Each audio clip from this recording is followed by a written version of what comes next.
All right, so this is chapter 5, intervention.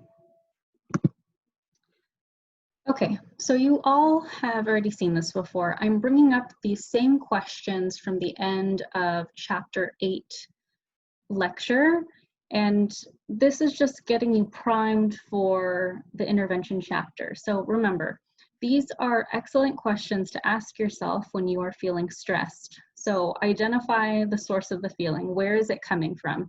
Is it academic stress? Is it family stress? Is it relationship stress? Is it work stress? How is this stress affecting me? How is it affecting me physiologically, mentally, emotionally? And then take a look at the things that you can control and the things that you can't control. What are things that you can do right now? Are there things that you can do to make the stressor or the stress go away? If there are, please do those things. If you can't, we're going to have situations where we can't always take away that specific stress or stressor. And in that specific situation, I want you to focus on what you can control and focus on your perception of the situation. And then again, worrying about it. Will it change anything? Probably not. And it's usually just going to make you feel worse about that situation. What do I need to do to de-stress? And the highlighted questions here, these are the big things that we're going to be focusing on for this lecture, for coping and then interventions. What are the things that I can do in the long term so this doesn't keep on happening? All right, you've already seen this before, but again, we're going to go over the stress model. So for this version of the textbook, this is the current stress model. It is life situation, perceived as stressful, emotional arousal, which leads to physiological arousal, which eventually leads to consequences, and those consequences are those physical effects, and then eventually illness and disease. So remember, I'm going to ask you about this specific stress model: life situation, perceived as stressful or as a threat. Then we have cognitive appraisal, emotional arousal, mind-body link that leads to physiological arousal, physical effects, and then eventually illness and disease. And we can always add in an intervention or a coping mechanism at any point of the stress model, because we don't want to get down to this last piece here. We don't want stress to make us sick. Moving on to the feedback loop. So the stress model can act as a feedback loop. So for example, after falling ill from being stressed out so much, you now must deal with the stress of being sick. So it's just this never-ending cycle. And we need to make sure that we're doing all that we can so we can, jump off of that cycle and be able to manage our stress more effectively. Moving on to roadblocks. So the goal of stress management is to learn how to set up roadblocks to halt the stress response from moving too far down the model. So we want to make sure that we are adding in different mechanisms at various points of the stress model so we don't get down to illness or disease.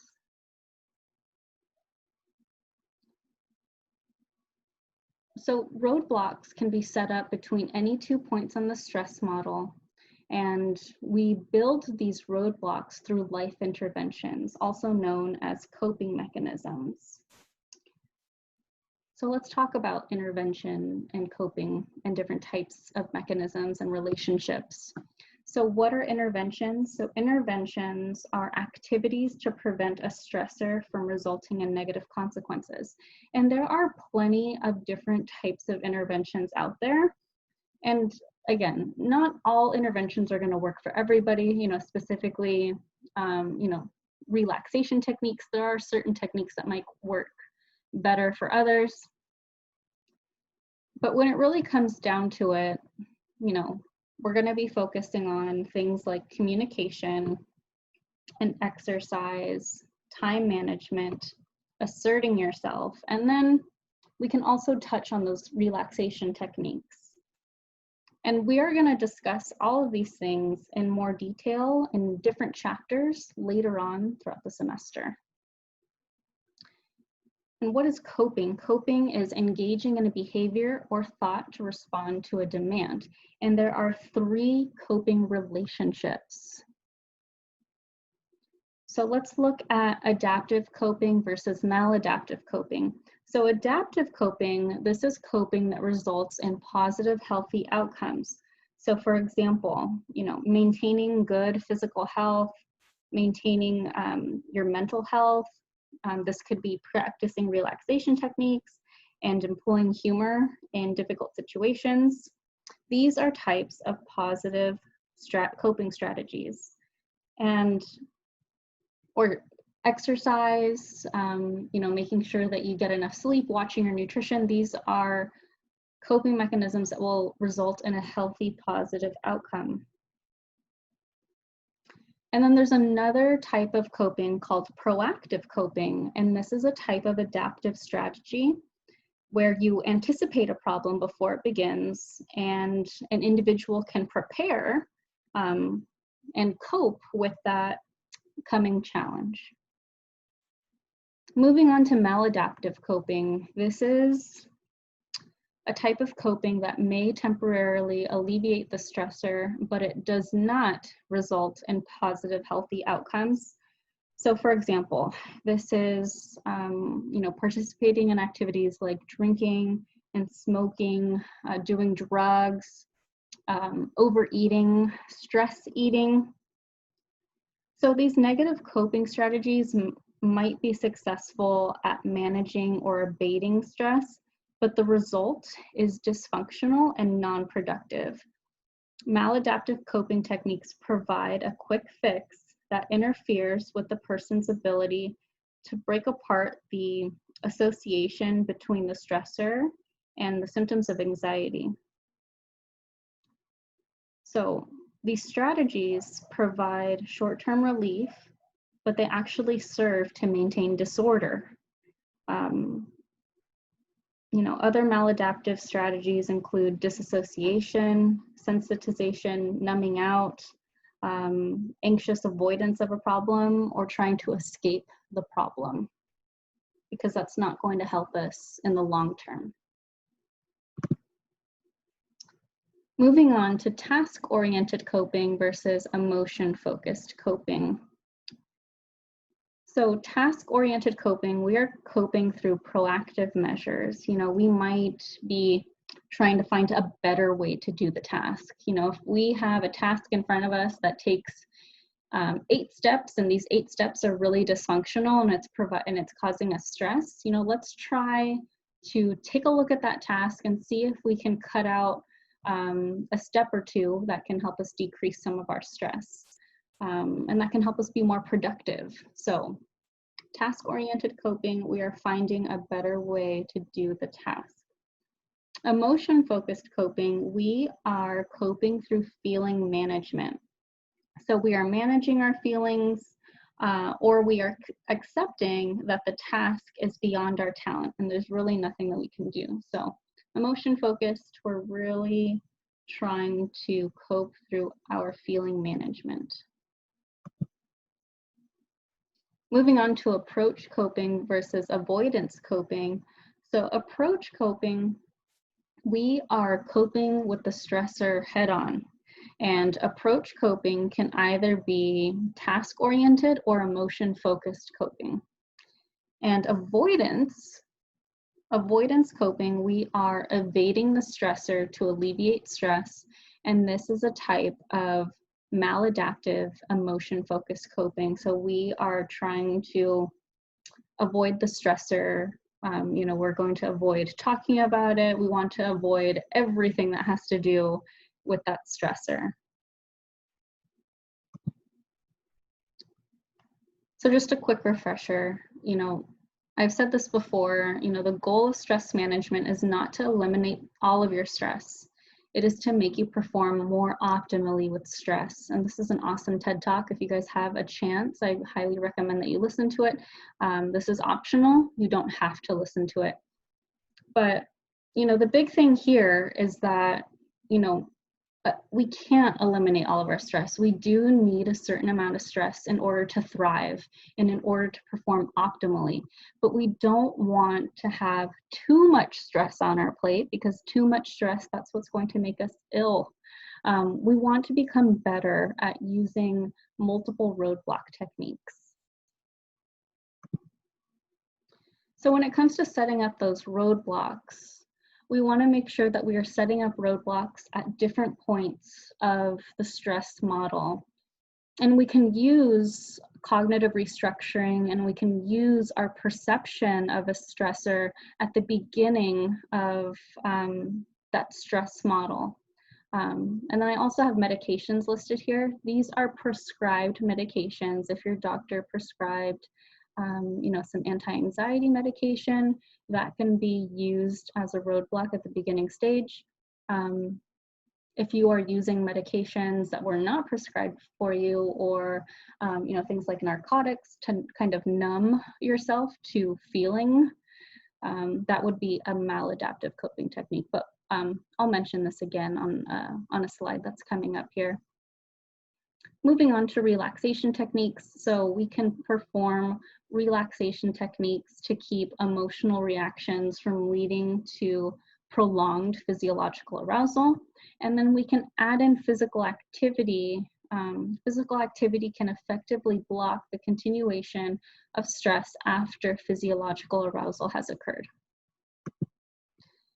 So this slide is excellent. You know, we can see this is the shortened stress model, but you know, still good nonetheless. So we can see our life situation that we've perceived as stressful, emotional arousal, physiological arousal, going down to consequences. And we can see when individuals would add in, you know, when maladaptive coping techniques would come in, you know, when we perceive something as stressful, we start to have some of those toxic thoughts. We want to avoid the situation. We might quit or stop doing whatever event, or this is very specific to something going on in one's life, but just quitting in general and just, you know, dropping it completely. Once we experience emotional arousal, this is where alcohol abuse comes into play, as well as illicit drug use. So if you are, like I mentioned previously, if you are taking medications that were not prescribed to you, or if you're taking pain medications that are not prescribed to you, that's where this would fit in here. Same thing with prescription meds, kind of using those interchangeably here. So we want to make sure that we are staying away from maladaptive coping techniques. While yes, they do make us feel better in that moment, it's only short term. And if we continue to practice these maladaptive coping techniques, it's going to be a very negative outcome long term. So we really want to focus on performing these healthy adaptive coping techniques. So when we perceive something as stressful, we want to work on our cognitive restructuring. Let's try to find a way to view that stressor in a positive light. Let's try to view that stressor as a challenge. Whenever we start feeling emotionally aroused, practicing a few relaxation techniques, you know, things like diaphragmatic breathing, mindfulness, meditation, visualization, or imagery is helpful here. And then when we reach the physiological arousal stage, practicing something like autogenic training or biofeedback, these are physiological or physical relaxation techniques, and we'll talk about those in chapter 12. Progressive muscle relaxation, which you guys did a couple weeks ago, and then of course exercise. And this, again, this is a really excellent slide, because this is something that you can actually start to apply in your own life. You know, try out a couple of these adaptive coping techniques. Once you start to feel, you know, let's say you start to feel some stress coming on, you perceive a situation as stressful, let's try to cognitively restructure it. If it keeps going, let's keep throwing in a few more of those roadblocks so we don't end up here. So this is directly from the textbook. This is the stress model as a map. So again, you're going down the road of that stress model, and we really don't want to end up here. We don't want to end up experiencing those negative consequences of illness and disease. So we really want to set up as many roadblocks as we can to halt us before getting to this point. So when it comes to managing our stress, again, we really want to include interventions at all phases of the stress model. And we want to make sure that we get proficient at using multiple techniques. So not just one, let's try to throw in 2 or 3 of them. Again, we really don't want to get to the bottom of that stress model. And complete elimination of our stress is not recommended. Remember, we do need stress to perform optimally. We do need enough stress in our lives so that we're healthy.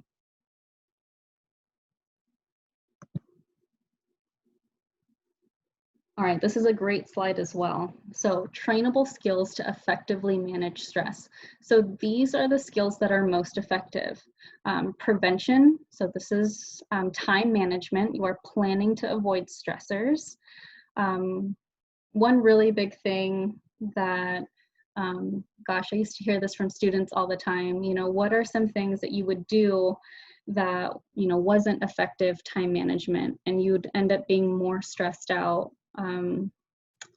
due to your lack of planning. And one really big one was, telling yourself that you're going to get gas for your car in the morning. What happens the next morning? You wake up, you're running late, you get to your car and you're like, oh my gosh, I still need to get gas, and you're incredibly stressed out. So making sure that you plan for that. Don't wait to get gas the next morning because, you don't know what's going to happen. So make sure that you plan to avoid those stressors. And then we have source management. So reducing or eliminating that specific source of stress. And I know we can't do source management for all of the stressors in our lives, but there are definitely some stressors that we can either reduce or maybe even completely eliminate that specific source. And then we have the least effective trainable skills. They are relaxation and thought management. And just because they're considered least effective doesn't mean that I don't want you to have them in your stress management toolbox. I think that relaxation techniques and thought management are definitely a piece of your stress management toolbox. But when it comes down to it, make sure that, we're doing these things first. We're trying to prevent, we're trying to do source management. And then, if we can't, or, maybe it's failed, let's do some of this. Let's try some relaxation techniques, and let's do some thought management, some cognitive restructuring. Moving on to eustress. So we talked about eustress back in chapter 1. This is stress that results in positive consequences, and this allows for personal growth, and it is beneficial to the individual. This encourages optimum performance. Have you ever been in a situation where you're at a job interview and you're feeling kind of anxious, a little stressed out? That's good stress. This is encouraging you to perform your best during your job interview. Or, this is the stress that you feel right before you step on stage for a performance, or right before you step onto, the field for a game. So eustress is being stressed for the better. This is, it can also be a positive life event that requires significant adjustment, or it can also be a threatening event that led you to make important changes in life, also types of eustress. So just another big reason why we need to encourage some stress in our life. We need it to grow, and we need it to continue to keep getting better. Okay, so this is the Yerkes-Dodson curve. So on this side we have performance, this side we have illness, and down here we have stress level. So if we experience low stress, we are going to experience poor performance. And if we experience high stress, we are going to experience high levels of illness. So you can see we need a certain level of stress in our lives in order to perform optimally. Moving on to taking control. So when it comes to managing our stress, this means that we need to exercise control over our lives rather than giving up control. And you, the individual, can decide to control or not to control the stress response. So by practicing specific techniques, or whether that's prevention, source management, practicing relaxation techniques, exercising, this is you taking control and assuming responsibility for your stress. This is important. We want all individuals to have that internal locus of control. Another big thing about relaxation techniques specifically, if you are employing stress management techniques in a stressful way, this is going to be dysfunctional and will cause you more stress. So like I mentioned previously, if you find that a specific technique isn't working for you and you find out that you're more stressed out while you're trying to perform that technique, don't. Let's try to find something else that works for you, because we don't want that feedback loop to come back into play again. So when it comes to stress management, we want to start immediately. We want to make a commitment. Set a goal, write out a contract with yourself. How in the contract you need to lay out how you plan on managing your stress. Does that mean more time management? Does that mean more exercise on a regular basis? Does that mean more toxic thought management? And whatever you determine, whatever your goal is, make sure it's SMART, specific, measurable, attainable, realistic, and time-based. And we'll talk about goals again when we go over chapter 14. But once you reach your goal, you need to include rewards for accomplishing your goal, because that's exciting. You did a great job. Give yourself a pat on the back, or you can give yourself something a little bit more tangible. You can give yourself a tangible gift, or you can reward yourself with an experience. But when you just briefly talking about rewards, don't reward yourself with food, because then that's going to build a negative behavior, a negative habit. So reward yourself with a tangible object or with an experience. And if you don't fulfill that contract, if you don't reach your goal, you should also plan a small punishment for yourself. Maybe taking away something small, but something still moderately, important to you. So we need to make sure that you fulfill that contract. And then back to the contract and the goals, make sure that you're setting realistic goals for yourself. My type A folks tend to set really high goals because they tend to be more perfectionists. So make sure that you're setting, again, realistic goals for yourself or for a human being in general. For my type A folks, would you expect another person to be able to achieve this goal? Yes or no? Okay, so this is what most individuals think stress management looks like. They think the biggest piece of this pyramid is relaxation techniques, doing all of the meditation, all of the breathing techniques, all of the mindfulness. And then if that's not working, then we need to start taking some sort of supplement in order to help manage that physiological response, in order to decrease our resting heart rate, to decrease that emotional arousal that we're feeling. And if that's not working, okay, maybe we should start making changes to our sleep. Maybe we should get regular sleep. Maybe we should eat a little healthier. And then, maybe we need to start managing our time a little bit better.